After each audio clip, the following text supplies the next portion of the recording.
인사이트나 디스패치 같은 유사 언론이라고 하죠. 위키트리하고 인사이트하고 인사이트 같은 데서 올라오는 거 봐. 사이트랑 위키트리 같은 경우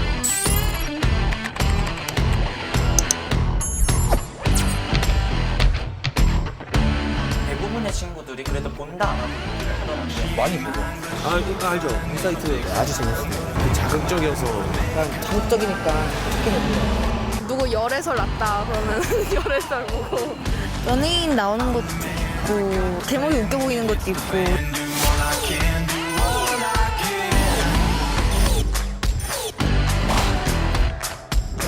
언론이라면 좀 정확하고 검증된 정보도 유의미한 정보를 좀 내야 되는데 자극적이고 선동적인 그런 조회수를 노리는 기사들이 많고 왜 선동하기가 쉽다고 그러겠어요. 그냥 나도 훅 하고 넘어가기 쉽고 해서. 사람들을 혹하게 만든 다음에 그런 걸로 거짓 정보를 퍼뜨리는 게 되게 생각보다 심각하다는 걸. 그래서 정말 인사이트가 정말 잘못된 정보를 심어주고 있구나. 저는 언론이 아니에요.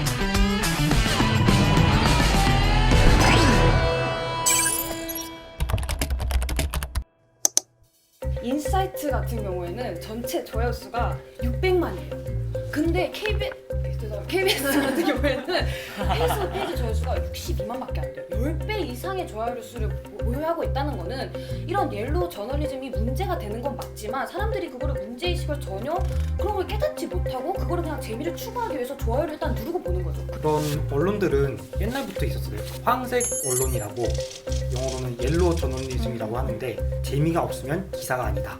기사에 꼭 유머 요소를 집어넣어야지 기사로서 가치가 있는 것이다. 재미있게 쉽게 다가갈 수 있는 기사는 좋지만 자극적인 제목을 써서 그런 거를 유도하는 건 좀 아니지 않나.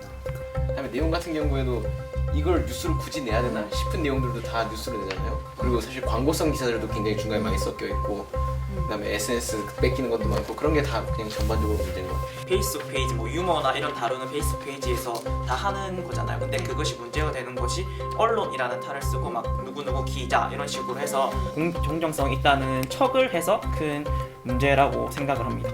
제가 자료를 조사해봤는데 그 위키트리나 인사이트, 디스패치에서 가장 많이 사용하는 단어가 역대급이라는 말이래요. 되게 평범한 일이거나 별거 아닌 일인데 역대급이라는 말 많이 넣어서 그런 광고 수입이나 이런 걸 통해서 아무래도 그런 유사 언론이 커지지 않았을까. 그냥 부지런히 받아들이는 것보다는 그냥 재미로 봐야겠다. 신기한 기사로 받아들인다는 재미를 진지하게는 생각 안 하고 그냥 재미로 읽거나 그냥 심심할 때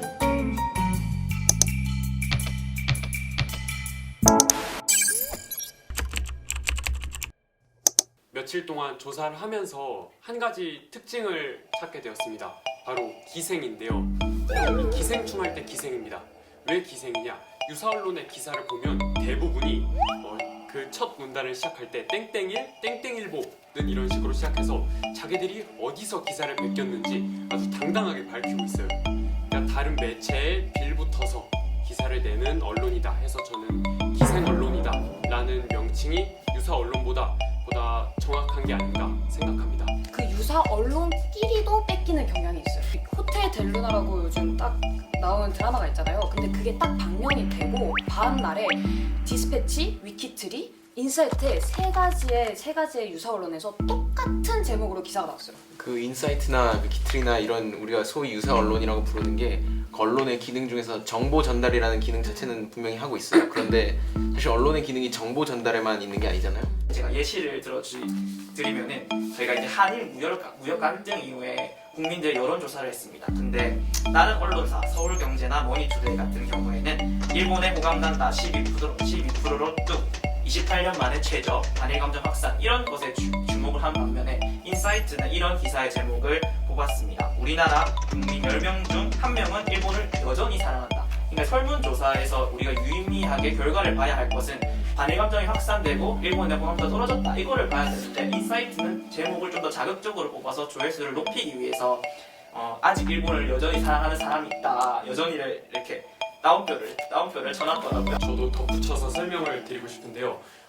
유사 언론 기사를 보면 사실 그 기사에서 보도하고 있는 사건의 인과관계가 빠져있는 경우가 굉장히 많습니다. 그래서 기사에서 볼 게 없어요. 제목만 보면 끝입니다. 우리 정부에서도 그런 가짜뉴스에 대한 분별력을 키우는 그런 교육을 강하게 나갔으면 좋겠어요. 저는 개인이 가짜뉴스와 진짜뉴스를 구분하기 정말 어렵다고 생각하거든요. 왜냐면 기자분들이 이게 현장 취재를 하건 뭘 하건 간에 어쨌든 정보가 있잖아요. 근데 사실 개인이 직접 발로 뛰면서 그런 정보를 얻기는 어려운 거고, 그래서 사실 저는 진짜 뉴스와 가짜 뉴스를 구분하는 것보다 그건 좀 비현실적이고, 차라리 뉴스 가치가 있는 것과 뉴스 가치가 없는 거를 구분하는 게 훨씬 더 바람직한 방향이다라고 생각을 해요. 사람들이 계속해서 언론의 갈증을 느끼지만 갈증을 해소해줄 어떤 매체나 언론이 없어서 자극적이고 선동할 만한 유사 언론이라는 걸 알고 있음에도 불구하고 그것들을 계속해서 소비해 나간다고 생각해요. 그래서 아무래도 좀 우리나라 언론의 행보가 바뀐다면, 그렇다면 자동적으로 10대도 그거에 대해서 자연스럽게 관심을 가지지 않을까라는 생각이